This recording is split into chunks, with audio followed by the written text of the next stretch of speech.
नमस्कार, मैं हूं राजेंद्र स्वामी और आज मैं पहुंचा हूं पारदर्शी सफ़र। रोहिणी के पूर्व विधायक राजेश गर्ग अपने कई प्रकल्प चलाते हैं, उनमें एक रोटी बैंक है तो दूसरा अवशेष बैंक। इस अवशेष बैंक ने मुझे ख़ास तौर पर आकर्षित किया क्योंकि मैंने व्यक्तिगत रूप से महसूस किया कि जो भी हमारी पूजा सामग्री होती है हमारे लिए एक बहुत बड़ी चुनौती हो जाती है कि हम उसका निस्तारण कहाँ करें, कहाँ उसको डालें। हर कहीं डाल नहीं सकते हैं। इसी तरह जो मूर्तियाँ, खंडित मूर्तियाँ होती हैं या जो भगवान के चित्र होते हैं, इस तरह की तमाम जो हमारी आस्था से जुड़ी हुई सामग्री होती है, उसे जो वेस्ट कह सकते हैं, उसका निस्तारण हम कैसे करें, कहाँ ऐसी फेंकें कि हमारी धार्मिक भावनाएं आहत ना हो। बहुत एक बड़ी चिंता और चुनौती ये विषय बना हुआ था। तो इसी विषय को राजेश गर्ग ने महसूस किया और एक अवशेष बैंक की स्थापना की। बड़ी तादाद में यहाँ पर लोग आते हैं और इस तरह की पूजा सामग्री, हवन सामग्री, जो भी पूजा पाठ से जुड़े हुए होते हैं, जैसे नवरात्रा में आपने देखा होगा, तो वो सामग्री यहाँ पर आकर के डालते हैं। तो मुझे इसने बहुत आकर्षित किया और मैं ये जानने के लिए इनके पास पहुँचा हूँ और मुझे लगा कि ये विषय बहुत अच्छा, तो मैं इनके ही चैनल पर मैं इस विषय पर इनसे बात करने के लिए आया हूँ। तो राजेश जी, पहले सबसे बड़ी बात तो ये आइडिया आया कैसे कि इस तरह के अवशेष बैंक की स्थापना की जाए? दरअसल आइडिया ऐसे आया कि हमारी मदर हर महीने कहती थी कि भाई वो पूजा का सामान इकट्ठा हो गया, कुछ मालाएं इकट्ठी हो गई हैं और नज़दीक में जो नहर है पीतमपुरा में, वहाँ इनको प्रवाहित कराओ।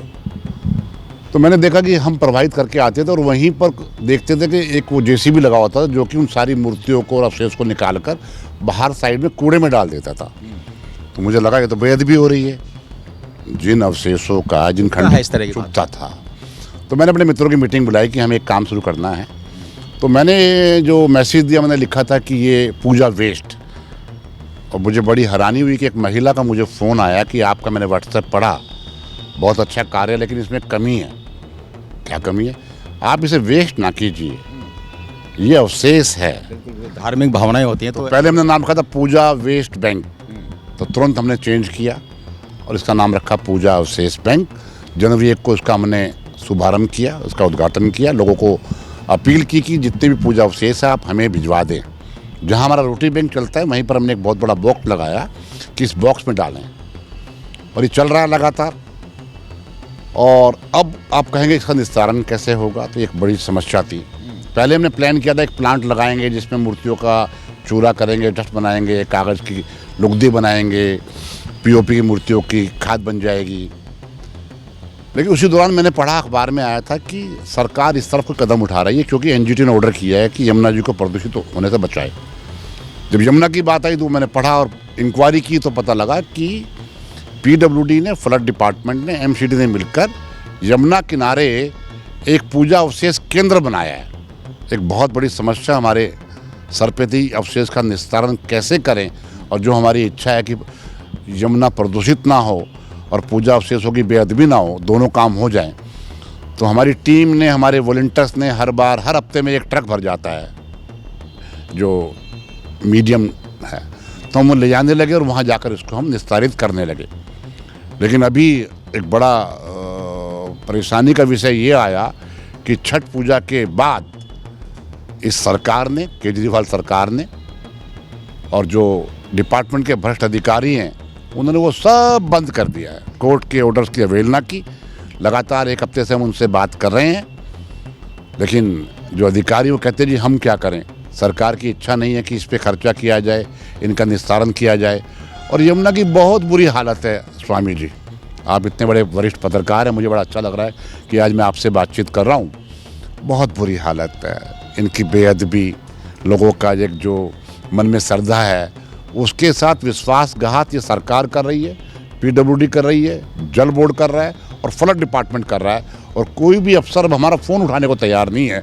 और कम से कम एक बड़ा ट्रक हमारे पास इकट्ठा हो चुका है, जो हमने अपने स्टोर में सारा सामान रखा हुआ है कि उसका निस्तारण इज्जत के हाथ, सम्मान के हाथ हो जाए। देखते क्या होता है, इसके बारे में अभी चर्चा होगी।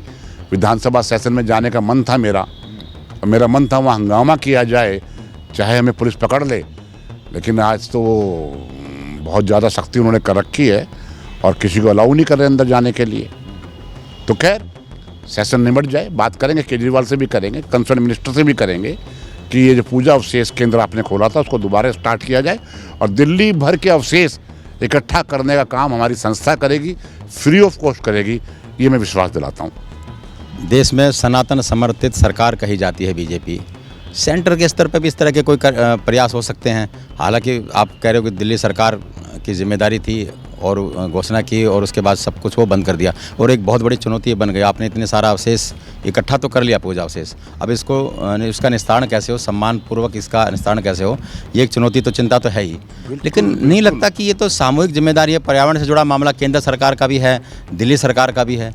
बिल्कुल केंद्र सरकार से भी संपर्क करना चाहिए आपको। मैं आपकी बात से सहमत हूँ, क्योंकि ये पूरे देश का मामला है और एनजीटी ने जो ऑर्डर किया था पूरे देश के लिए किया था कि देश की यमुना, गंगा, बाकी नदियाँ उसके पानी में प्रदूषण ना फैले, प्रदूषित ना हो, ये सबके लिए है। इसमें केंद्र सरकार का भी उतना ही रोल है जितना कि स्टेट गवर्नमेंट का है। गंगा अभियान की टाई फिश हुई, आपने देखा, यमुना अभियान की टाई फिश सब देख सकते हैं। दरअसल बात पता क्या है, वोट बैंक के लिए ये सनातनी, हिंदू, गायें सबकी बातें करते हैं। मैं बीजेपी की बात कर रहा हूँ और बाकी सरकारें अपने अपने हिसाब से बातें करती हैं वोट लेने के लिए, लेकिन फील्ड में किसी का ध्यान नहीं है, चाहे वो मोदी साहब हों, चाहे वो केजरीवाल साहब हों, चाहे और अन्य पार्टियां हों। लेकिन क्योंकि मैं इस राजनीति का जो सिस्टम देखा और पब्लिक भी कुछ ज़्यादा परवाह करती नहीं है, कोई हिंदू के नाम पे, कोई मुस्लिम के नाम पे वोट दे देता है, उन्हें इस बात से मतलब नहीं है कि देश की, समाज की हालत क्या हो रही है। फिर घूम कर आते हैं उसी बात पर। ये इनको भी सोचना चाहिए। मैंने यहाँ के एमपी साहब से बात करने का प्रयास किया, एमएलए भी बीजेपी का, काउंसलर भी बीजेपी का है, लेकिन वो कहते हैं कि आप बेकार के काम में पड़े हो सर, पड़े रहने दो, आपने ठेका दे रखा पूजा अवशेष उठवाने का क्या? आप मानेंगे टनों फूल रोज एमसीडी उठाती है और अपने जो उनका क्या बोलते हैं वो कूड़े का जो वो होता है वहाँ उनको डालते, वहाँ ढलाव पे डालती है, जहाँ भी ले जाती है।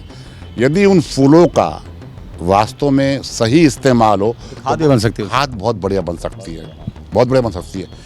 स्वामी जी एक बात बताना चाहता हूँ आपको, मूर्तियाँ खंडित हो गई, यदि उनको डस्ट में कन्वर्ट कर दिया जाए तो वो डस्ट इस्तेमाल हो सकता है। जब मैंने अभियान शुरू किया था तो सभी धर्मों के गुरुओं को बुलाया था, दिल्ली के एक जॉइंट कमिश्नर भी उस प्रोग्राम में आए थे और बाकी सब एसोसिएशन के लोग इकट्ठे हुए थे, लेकिन सरकार कुछ नहीं करती। सरकार को तो एक दूसरे पे आरोप लगा के और वोट तक देखते हैं, घर घर पहुंचो, लेकिन समाज में कैसे समाज आगे बढ़े, कैसे टेंशन फ्री रहे, कैसे सभी भगवानों की, चाहे वो चर्च का मामला हो, चाहे वो मामला किसी ईदगाह का या मस्जिद का हो, चाहे वो मामला किसी गुरुद्वारे का हो, चाहे वो मंदिर का हो, सब जगह अवशेष इकट्ठे होते हैं। तो अब तो इसका मतलब ये हुआ कि आप इकट्ठे तो कर रहे हो और इकट्ठे करते ही जा रहे हो जी। कोई निस्तारण की व्यवस्था भी है नहीं। आगे कैसे, मतलब वही एक समय तो आएगा कि आपकी भी क्षमताएं जवाब दे जाएंगी। जवाब दे रही हैं। हमारे वॉलंटियर्स कहते हैं सर छोड़ो, मैंने कहा नहीं छोड़ेंगे नहीं दोस्त, जो डेली सैकड़ों लोग हमारे पास वो थैले लेके आते हैं कि सर अवशेष, हम बड़े सम्मान से उनको लेते हैं, अपनी गाड़ी में रखते हैं और एक जगह स्टोर कर रहे हैं। पिछले 15-20 दिन से ये काम चल रहा है। पहले हर हफ्ते हमारी गाड़ी जाती थी अवशेष इकट्ठा करके और सारे यमुना तट पर जो अवशेष केंद्र बना था वहाँ छोड़ कर आती थी। मैं थोड़ा सा जानना चाहूँगा, मेरी जानकारी कम है, यमुना तट पर जो अवशेष केंद्र बनाए गए थे वो किस तरह से निस्तारण करते थे? हाँ, ये बात बिल्कुल ठीक। मैंने वहाँ के साधु संतों से बात की, जो यमुना तट विकास मार्ग पर मंदिर बने हुए हैं, कुछ लोग बैठे हुए हैं, उनसे मैंने बात की कि भाई ये क्या करते हैं। और फिर पीडब्ल्यूडी के कंसर्न अफसर से और फ्लड डिपार्टमेंट, उन दोनों से बातचीत हुई।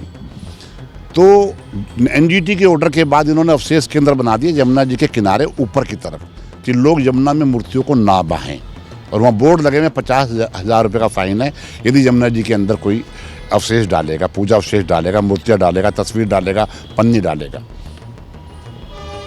तो उन्होंने बताया कि जो सारे अवशेष इकट्ठे होते हैं, इनको एक गाड़ी आती है, वो सबको ले जाती है, कहीं गाजीपुर के पास इन्होंने कोई गोदाम बनाया हुआ है, वहाँ ले जाती है। अभी तक ये जानकारी है। और सरकार ने उसके बारे में कुछ प्लान किया, जो इनका सरकार का भी एक डिपार्टमेंट है, यदि आपको मालूम हो तो, रिलीजियस डिपार्टमेंट हर सरकार में होता है। हर सरकार में होता है, तो वो उसकी तैयारी करेंगे।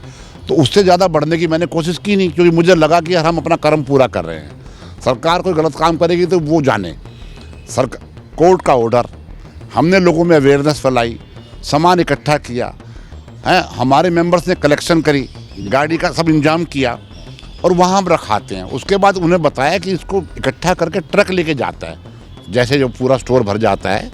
और उसके आगे का मुझे नहीं मालूम कि वो ये क्या करते हैं, ये भी सोचने का विषय है। इस बारे में जो वहाँ के साधु संत हमने उनसे पूछा तो वो बोले हमें कोई जानकारी नहीं है।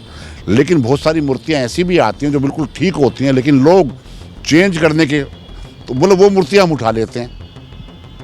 लाखों रुपए की मूर्तियाँ होती हैं, बहुत महंगी मूर्तियाँ होती हैं। बोले हम देखते हैं वहाँ पर ये मूर्ति खंडित नहीं है, ये मूर्ति बिल्कुल ठीक ठाक है, तस्वीर ठीक ठाक है।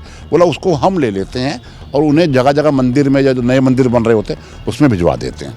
ये मुझे जानकारी मिली थी, लेकिन सरकार की तरफ से अभी तक कोई जवाब नहीं आया है कि वो इन मूर्तियों का या अवशेषों का क्या करते हैं। बड़ा सवाल है कि वो इन मूर्तियों का, अवशेषों का कैसे निस्तारण करते हैं, क्या करते हैं, आपकी जानकारी में नहीं है। लेकिन ये जानकारी में तो होना चाहिए। जब कोर्ट आदेश ऐसे देती है, एनजीटी ऐसे आदेश दे रही है, ये व्यवस्था तो बताया कि इसका हम करें क्या। अगर सरकार ने वो व्यवस्थाएं बंद कर दी हैं, चलिए बहुत सारे लोग, आपने अवशेष बैंक बनाए हैं। अगर मैं मॉडल टाउन, शालीमार बाग और पीतमपुरा, अशोक विहार, इनकी भी मैं बात करूं, वहाँ तो इस तरह की कोई व्यवस्था है नहीं। वो फिर वहीं वहाँ जो पास नहर लगती है उस नहर में डालते हैं, नहर में पानी नहीं होता है, फिर वही दुर्गति होती है उनकी। तो कभी किसी ने ये जानने की कोशिश नहीं की कि जी आप ऐसे आदेश तो कर देते हो न्यायालय से, लेकिन हमारे लिए रास्ता तो बताओ। आदेश का तो हम पालन करेंगे, लेकिन रास्ता तो बताओ। तो ये रास्ता जानने की कभी किसी ने कोशिश की है क्या? जहाँ तक बाकी एरिया से हमारे पास द्वारका, शालीमार बाग और ये पीतमपुरा के लोग हमारे को देने आते हैं, ये बात आपकी बिल्कुल ठीक है। हमने जानने का प्रयास किया और प्रयासरत हैं। मैं खुद अपने साथियों के साथ 3 बार विधानसभा जा चुका हूँ, लेकिन कंसर्न मिनिस्टर से मुलाकात ही नहीं हो पाती। और जो कंसर्न ऑफिसर हैं कह रहे सर हमें कुछ नहीं पता। मतलब यहाँ तक भी हुआ है कि मेरी कहा सुनी भी उनसे हुई है। वो चुप हो जाते हैं, जी आप सर विधायक रहे हो, आप सेक्रेटरी से बात कर लो। सेक्रेटरी से बात करो, ये डिपार्टमेंट पीडब्ल्यू का काम है। पीडब्ल्यू से बात करिए, वो कहते हैं ये जल बोर्ड का काम है। जल बोर्ड वाले बोले ये फ्लड का काम है। वास्तव में ये काम फ्लड का है। पीडब्ल्यूडी ने जगह बनाई, फ्लड इसका निस्तारण करने का काम फ्लड का है और गाड़ियाँ ये एमसीडी की इस्तेमाल करते हैं, ये सारा था। लेकिन इसका अंतिम निस्तारण या अंतिम क्या रूप दिया जाता है इसके बारे में मुझे जानकारी नहीं है, ना सरकार दे रही है। लेकिन मेरा जो प्रोग्राम था, हमारी संस्था जो है पूजा अवशेष बैंक जो बनाई है हमने, उनका ये प्रोग्राम था कि हम बड़े बड़े क्रशर लगाएं जिसमें मूर्तियां क्रश हो जाएं, जो कपड़ा है उसकी रुई बन जाए, उसकी पिनाई हो जाए, जो पीओपी है उसको एक केमिकल आता है उसमें डाल दें तो 72 घंटे में मिट्टी बन जाती है। ये सारा प्रोसेस हमने पूरा प्रोजेक्ट बनाया था। जब प्रोजेक्ट बनाया तो हमने लगाने की तैयारी की सेक्टर 9 के अंदर। माफ़ करना, लगाने की तैयारी हो गई, खर्चा हो गया, प्लांट लग गया। वहाँ के कुछ छुटभैया नेताओं ने उसका विरोध किया कि यहाँ तो आवाज़ होगी, यहाँ तो गंद फैलेगा। वो हमारा काम अधूरा रह गया। उसके बाद फिर मैं जगह मालूम है, हमने यहाँ देना शुरू कर दिया। अब हमारा जो प्लान है वो ये है कि यदि हमें सरकार जगह दे दे, कम से कम 1000 गज जगह चाहिएगी, 3 फेज़ का कनेक्शन। पैसे देने वाले साथी हमारे पास हैं, कार्यकर्ता और जो समाज सेवी लोग हैं, संस्थाएं हैं, वो हमारी इस काम में मदद करने को तैयार है। तो हम जल्दी एक प्लांट लगाने के मूड में हैं जिसको हम नाम देंगे अवशेष मंदिर। उसका नाम देंगे अवशेष मंदिर। वहाँ पर इन सबका तरीके से, इज्जत से, अदब के साथ निस्तारण होगा और दोबारा काम आएगी चीज़। जो पत्थर की डस्ट की, उसका डस्ट बनेगा, डस्ट मकान बनाने का काम आएगा।